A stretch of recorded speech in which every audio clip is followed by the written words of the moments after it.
The time by Sagicor Bank is CVM News at 7 Wednesday headlines, courtesy of Heart NSDA Trust, Jamaica's Human Development Agency.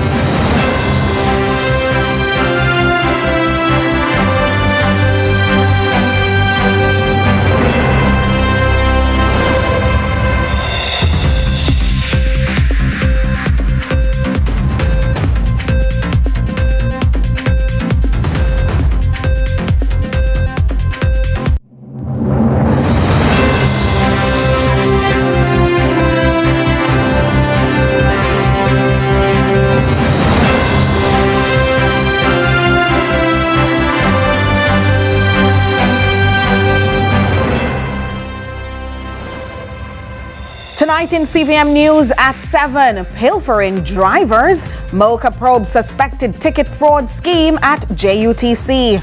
Publish the report. Mark Golding urges government to publish FinSAC report. And let's work together. Senior Guyanese lawmakers addresses regional divide in CVM News exclusive. In the business report, Mark Golding addresses Jamaica's productivity gap. While in sports, Windies women set to take on world number 1 Australia in first of 3 T20s on Thursday.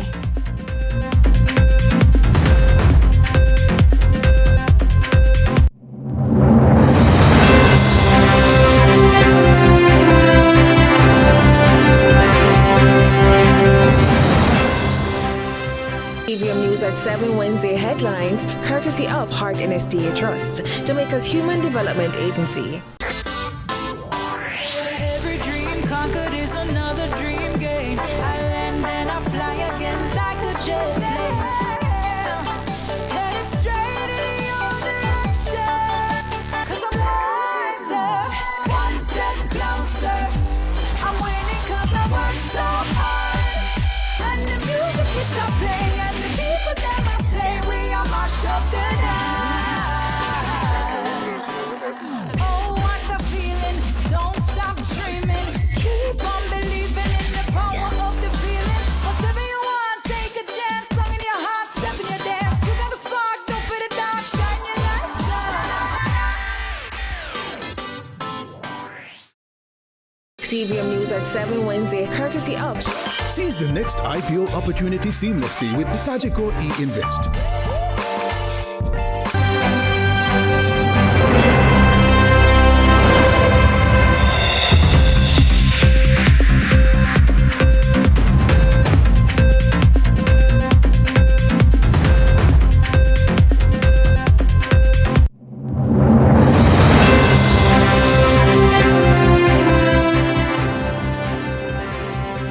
From Kingston, Jamaica, this is CVM News at 7. It's Wednesday, March 18, 2026. I'm Nika Lewis. Thank you for joining us.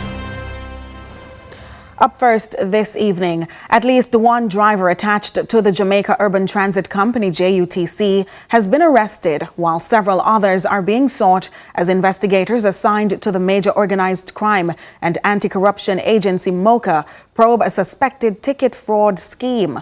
The driver was picked up today and the others are still being tracked. CVM News understands the fraud primarily involves passengers paying their fare to JUTC drivers but not receiving a ticket after paying, as some drivers are alleged to be pocketing the cash. Corporate Communications Manager at the JUTC, Shantol Thompson, confirmed with CVM News that a probe is in fact underway. The matter is still under investigation. However, at present, one of our drivers were arrested for ticket infraction. The others have not been detained as yet. At present, there's no more to say about the issue as the matter is still under investigation. When you say the others are not detained, is it that the JUTC suspects other drivers are involved in a fraud as well? Yes. And what exactly? We understand it has something to do with passengers entering buses, paying their fares but not receiving tickets. What's the allegation, just for clarity? That is correct. So the allegation is that passengers are being charged but they're not being issued a ticket to verify how many funds would have been taken from their smart fare card or cash. How long has this been a concern of the JUTC, this issue? It has not really been a concern because we put cameras in all of our buses. So we would have wanted, the drivers and the public to know that they're being watched. So they wouldn't have, tried to do something like this. There was never, we put the cameras in it as a concern. It was more of just for safety and for, protection. Because we do expect better from our drivers, and we do expect that, they would not do such thing. And did JUTC invite Mocha to start this investigation, or did Mocha start this investigation independently? I am unable to comment on that at the moment. Meanwhile, a passionate Mark Golding challenged Prime Minister Dr. Andrew Holness to publish the FinSAC report, long used as a beating stick over the PNP. On Tuesday, as the opposition leader bemoaned the state of the economy and took the government to task over its latest budget, things came to a head over who is best suited to handle the economy. And again, the controversial collapse came to the fore.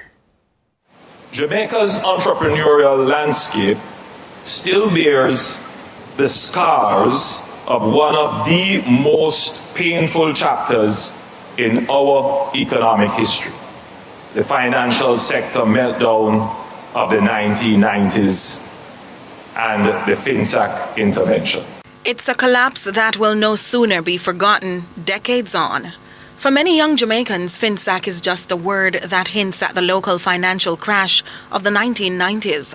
But for those who suffered, it chronicled loss, pain, and for some, even death. The governing Jamaica Labour Party has often reminded the nation, branding some in the opposition as beneficiaries of the people's demise. It took us 30 years. So that's just on debt. But it also broke the spirit of entrepreneurism in our country. Thousands of small and medium enterprises were wiped out overnight. Generations of family-owned businesses built on sacrifice and sweat were lost. Many business owners faced unbearable distress.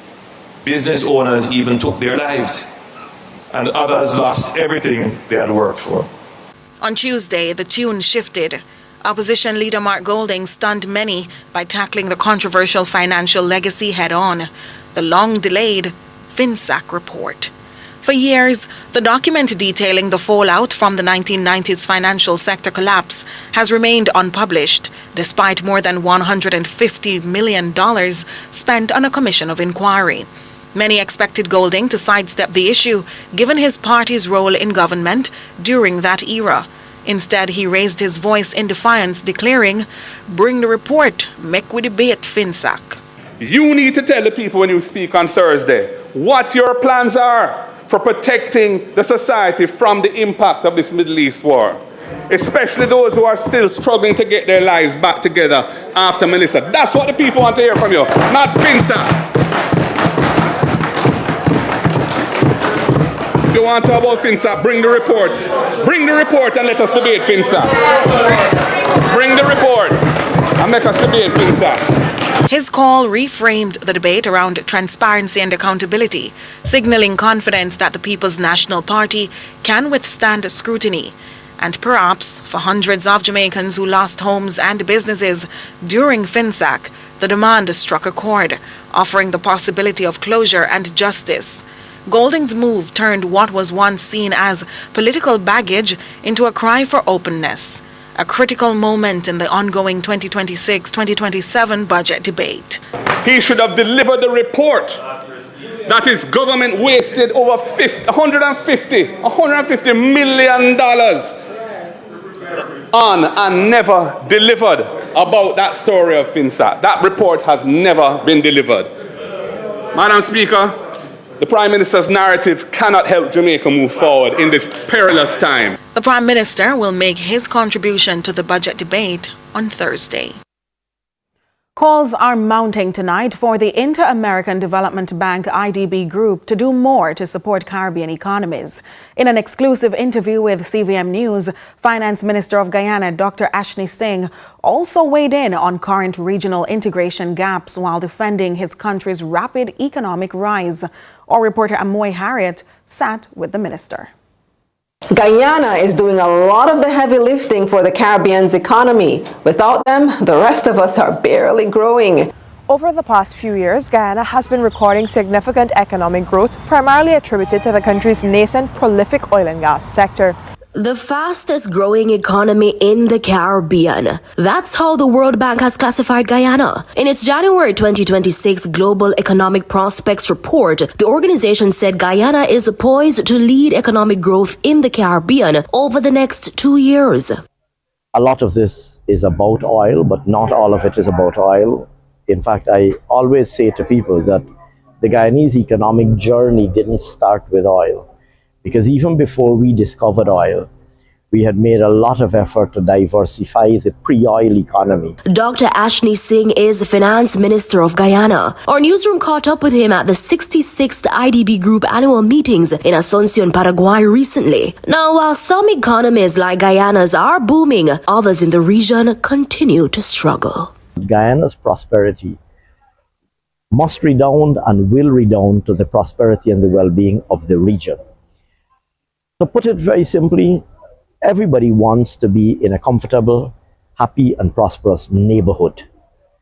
You don't want to be living in a comfortable and prosperous home surrounded by neighbors who are having challenges. And we want our Caribbean brothers and sisters to be very much a part of the transformation that is taking place in Guyana today. But this idea of partnership and a unified Caribbean market, which has been discussed for decades, for many still feels more like a far-fetched aspiration. According to recent studies, trade between Caribbean countries makes up less than 7% of the region's total trade, meaning most countries still do far more business with partners outside the region than with each other. This despite decades of initiatives like the Caribbean Single Market and Economy, which were designed to make it easier for people, goods and services to move across borders.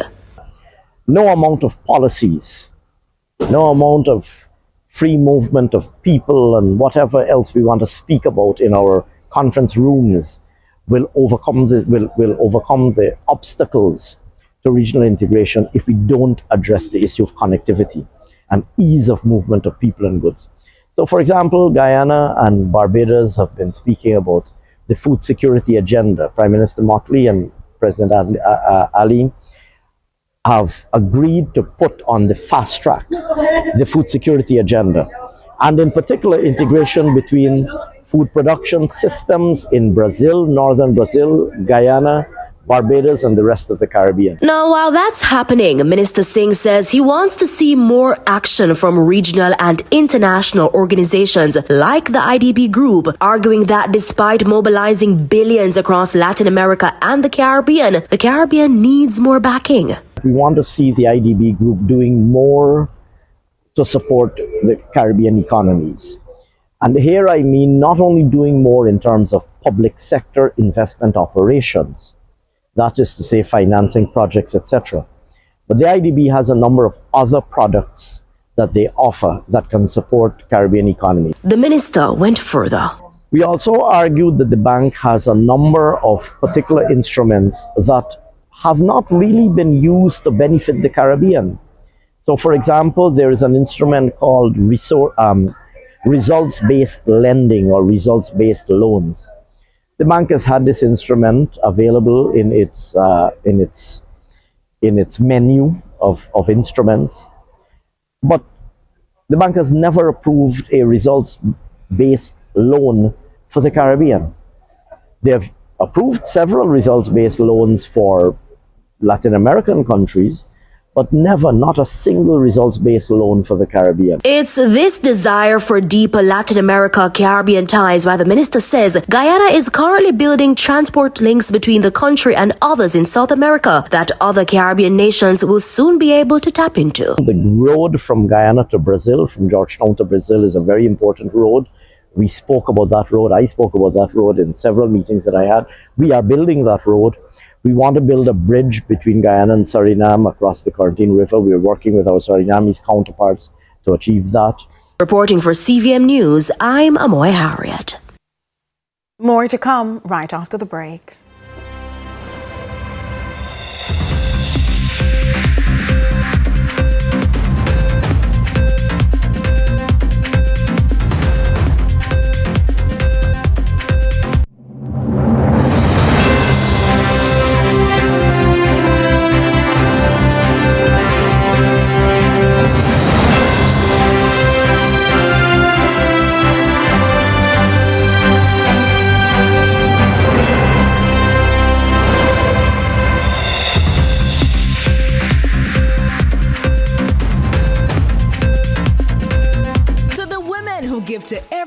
else, this International Women's Day, gain the future you deserve with Sagicor. Get protection with Sagicor Life's Total Woman Critical Illness Insurance. 10% off and a gift from Advantage General Ultimate Woman Auto Insurance. Special mortgage and auto loan rates, plus 7,500 credit card bonus points with Sagicor Bank. Lower trading fees with Sagicor Investments. Call 888-SAGICOR to learn more. Conditions apply.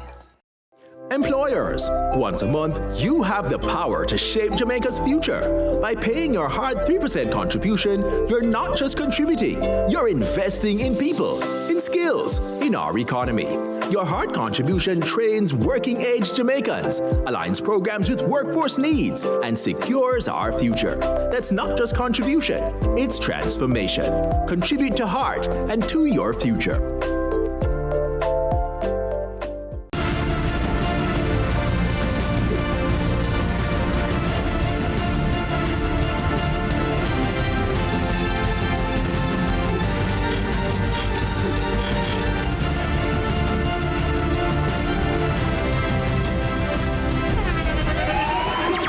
The internationally acclaimed On Stage with Winfred Williams. At a new time, Saturdays at 8 p.m. on CVM TV. So much more than entertainment.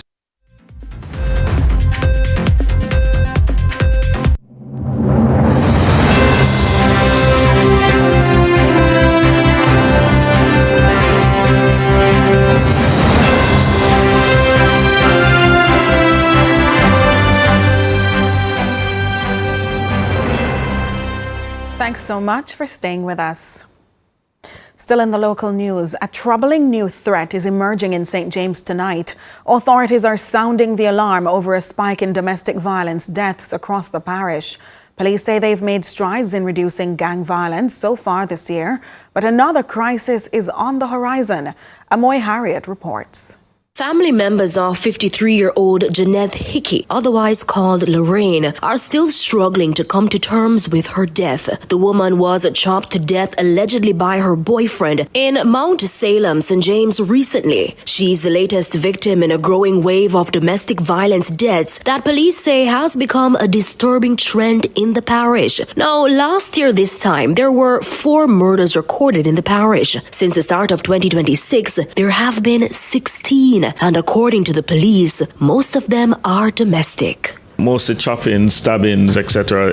In fact, we are pushing to change our strategy a bit in terms of looking at domestic violence a little bit more keenly. Senior Superintendent of Police Aaron Samuels is commanding officer for the St. James Division. He says domestic violence cases surged particularly after Hurricane Melissa. He says he fears these incidents have been undermining the achievements of the police in curbing gang murders. Because if we subtract what we have had in terms of interpersonal from what we are normally seeing in St. James, we would have had a reduction in the regular number of murders. So we really have to look at our interpersonal relationships across the division. That's why he says the St. James Police will be launching a domestic violence pop-up clinic in Mount Salem this Saturday. And then this will be at the Cornwall Gardens Playfield in Mount Salem beginning at 10 a.m. So we really will be pushing and working with the communities to ensure that these interpersonal matters are dealt with. We want to go through as many communities as possible, informing them of different ways how they can deal with conflict and to ensure that we have patrols up in each community to ensure that they can respond to these situations. And he says community members also have a part to play in this intervention. So we are reaching out to persons to ensure that you can guide us if you see a situation that is brewing that we can deal with. And these murders as well can bring reprisals and counter-reprisals just the same. Amoy Harriet for CVM News. One question, one answer. That was the extent of the examination in chief for latest prosecution witness in the ongoing Clansman gang trial. Meanwhile, during housekeeping matters on Tuesday, Defense Counsel Tamika Harris chided prosecutors for suggesting that concerns videotaping within the court precincts is a distraction. Carla Ramdeen tells us more. Wednesday's proceedings lasted less than an hour in the Clansman gang trial, with the prosecution witness, a forensic crime scene investigator, taking the stand. The prosecution asked just one question: his regulation number. Under cross-examination, the witness told the court that he transported evidence related to the William Christian murder case on April 22, 2020 to the forensic lab, where it was handed over to a receiving officer. The defense asked if the witness understood the importance of recording a statement. The witness acknowledged the importance of giving a statement, but admitted his was only recorded in March 2026, 6 years after the incident. He told the court he only became aware of the matter on the Friday before he handed over the statement in March 2026, despite the trial having begun in February 2026. The witness further testified he was not on the scene the day of the murder and was unfamiliar with the items he escorted to the lab.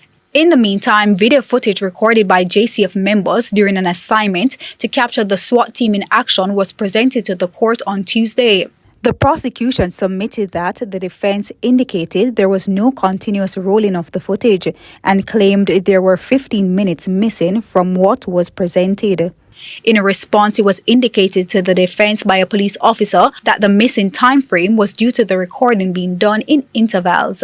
The prosecution stated that steps have been taken to prevent the videoing and photographing of the accused men, adding that individuals have been cautioned to tread carefully. The prosecution further stated that the judge's order, which strictly prohibits recording, is sufficient to put the matter to rest, and added that the issue is now becoming a distraction. But defense attorney Tamika Harris argued that she does not believe it is a distraction, suggesting there may be a lack of understanding of the rules prohibiting videoing and photographing within the court building.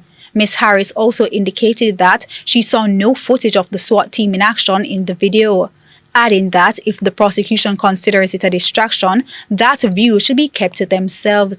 That comment drew an applause from one of the accused men. The presiding judge stated that any footage taken, whether inadvertently or otherwise, must not be reproduced, shared, or published. Carla Ramdeen, CVM News. Residents in Trelawney can sleep in a little more comfort as Restaurants Associates Limited contributed 100 cots to the municipality on Monday. Natasha Williams has more. Roofs wrapped in tarpaulins have become the new norm in several communities across western Jamaica following the devastation caused by Hurricane Melissa. Though that quick fix is sheltering some from weather elements, many are still sleeping on the bare foundations of their dwellings. It's why the contribution of nearly 1,000 cots by Restaurants Associated Limited will be crucial for affected communities. We're just very pleased today to be handing over these 100 cots to the Trelawney Municipal Corporation as our contribution to help the rebuilding of the natives of Trelawney, the people of Trelawney, as everybody works to build back their lives after Hurricane Melissa. The group's CEO, Lisa Lake, says having seen how her staff and community members were impacted by the hurricane, their group, in collaboration with their associate franchise, were moved to give back to affected communities. Through our company's Restaurant Associates Limited, franchisors of Burger King, Popeyes, Little Caesars, and Krispy Kreme, we have seen directly through our effects it has had on our staff in the communities that we've operated. 100 of these cots will be going to our team members as well, and then another 800 across the island, of which Trelawney is taking the first delivery of the first 100. And it's our pleasure and our honor on behalf of the group of companies to be able to make this contribution. And we hope it goes a long way in helping people feel more comfortable after the hurricane. Director of the Lake Group, Michael Lake, says he plans to make the support ongoing. We hope to continue to support the various councils as they try to provide support to their needy members of the society. Mayor of Falmouth, Colin Gager, was beaming as he tested the cot on the spot. On behalf of the Trelawney Municipal Corporation and the people of this parish, I want to say thanks to the Lakes for donating this 100 cots. As I said before, we will be reaching persons in various areas, and we want to make sure that we let them know that, listen, this is a special donation and somebody thinks about you and somebody wants your life to be much more comfortable than it is at present. The Restaurant Associate Limited initiative will see 900 portable cots donated to communities across Western Jamaica. 800 will be distributed to 6 municipal corporations, while 100 cots will be provided to members of staff as part of the company's wider community and welfare initiative. Westmoreland and St. Elizabeth will each receive 200 cots, while Hanover, St. James, Trelawney, and St. Anne will each receive 100 cots. Natasha Williams reporting for CVM News. We take a break. Stay with us.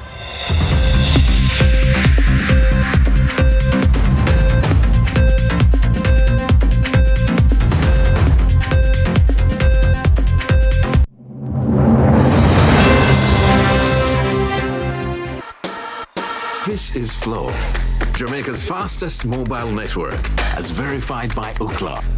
It's the result of a complete network rebuild, with more power backup to reduce outages and satellite backup for greater mobile stability. You can even make regular calls using Wi-Fi.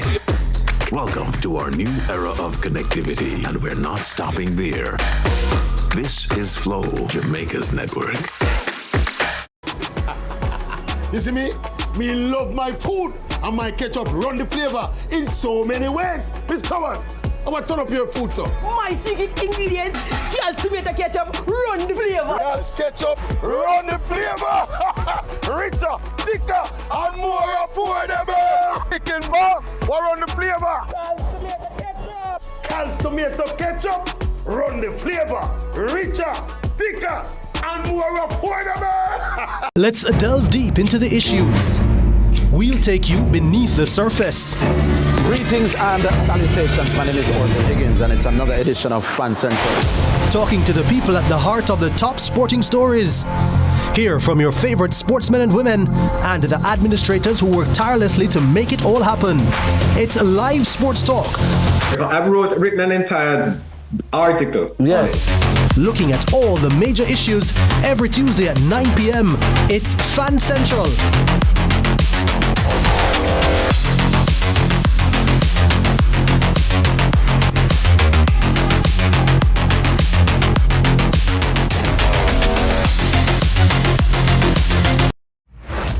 The stylist, no scammer, no style me. From the market to the farm to the office, money talk is everywhere. But are you making sense or nonsense?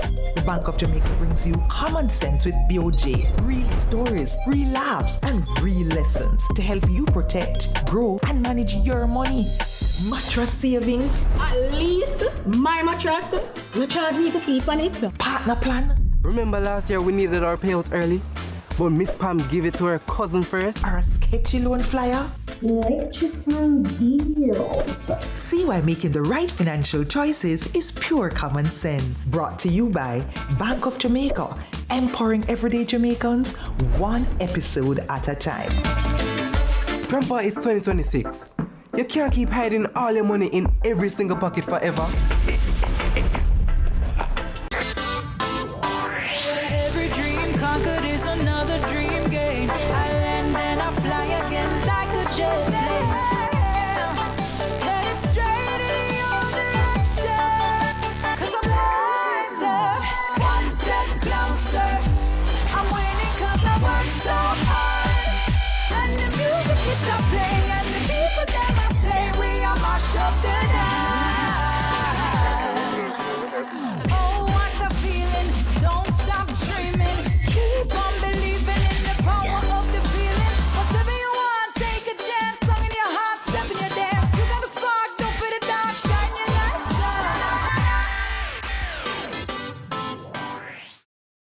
on. New KFC Saucy Wings. Available in sweet red chili and citrus chipotle barbecue. KFC, it's finger licking good. The time by KFC is 7:30.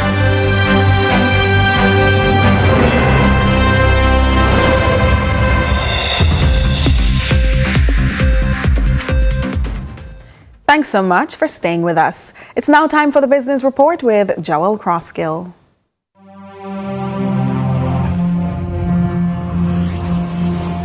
A number of things to share with you in the business report today. With a GDP of approximately $7,000 per person, one of the lowest in the Caribbean, Jamaica's average real GDP growth has sat around 0.8% over the past decade. Leader of the opposition Mark Golding, during his contribution to the budget debate, states that economic underperformance narrows fiscal space, while the struggle of workers brings indignity. The abuse of contract work arrangements has become a matter of national shame. Workers in some industries are employed for years, sometimes decades, on repeating short-term contracts that deny them the benefits and protections that are afforded to permanent employees. This undermines families' long-term security, it weakens social cohesion in our society, and it must end. We would ensure that genuine workers receive genuine rights, regardless of the legal form of their contracts. We would be passing comprehensive legislation to eliminate abusive contractual arrangements. That is building back better than before. Golding said that he would also task the Planning Institute of Jamaica with developing a framework for transitioning from a minimum wage to a livable one, tied to the actual cost of living and adjusted annually for inflation. In addition, the PNP leader says Jamaica needs to emphasize productivity as the cornerstone of a strong economy, while questioning the government's commitment to that ambition. What are you doing to incentivize greater national productivity? That's what I want to know. What are you doing? We would remove taxes on overtime pay for persons earning up to $6 million annually.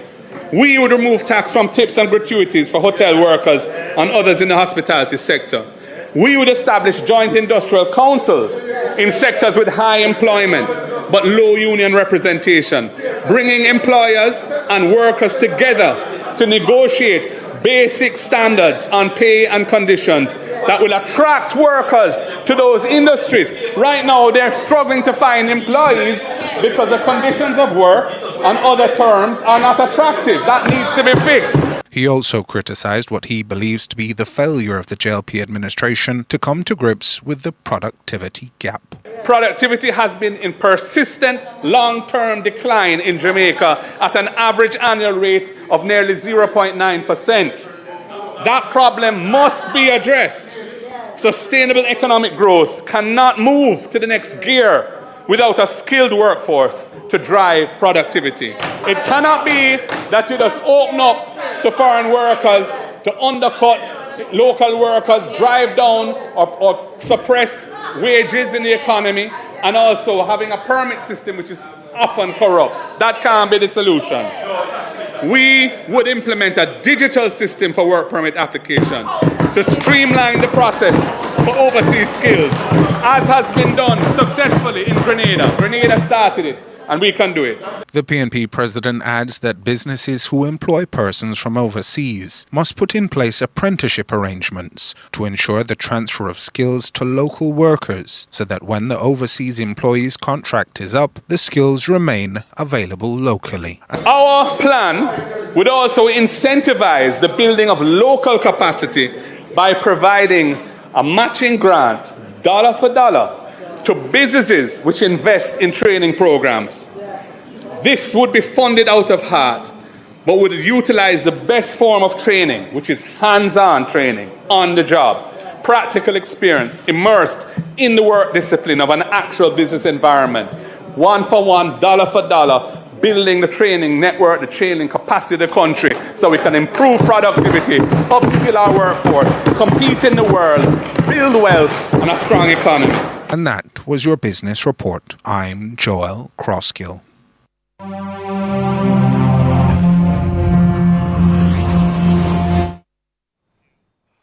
We now turn to regional and international news with Marshall Hazley.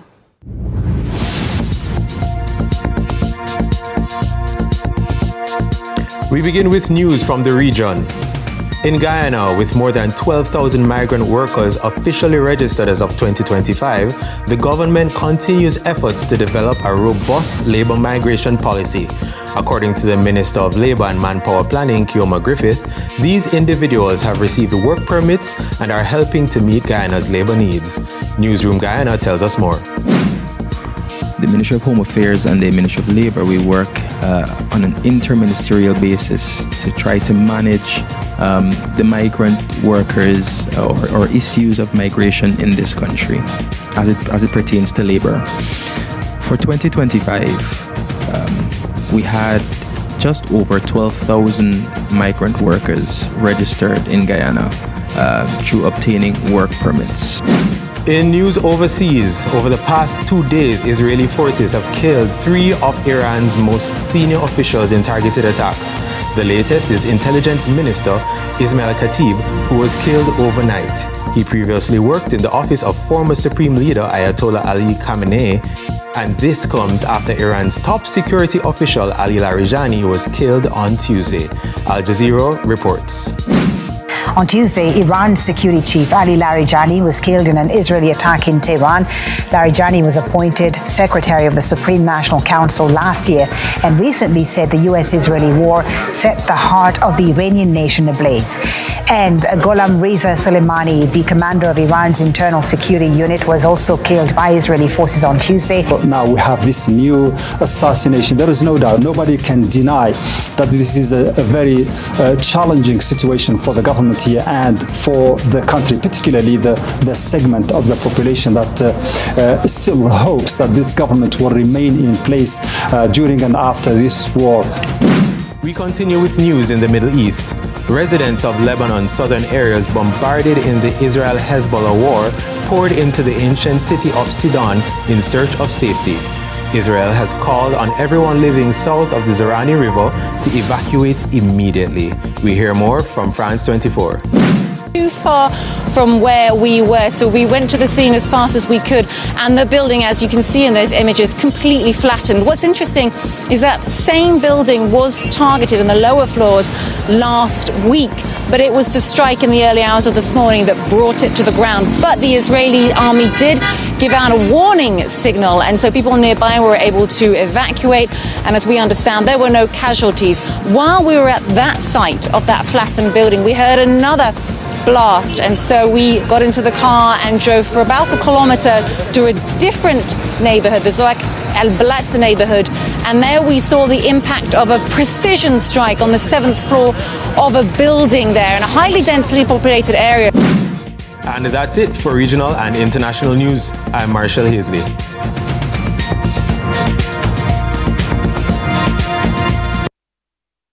Up next, sports with Jordan Ford. Stay with us.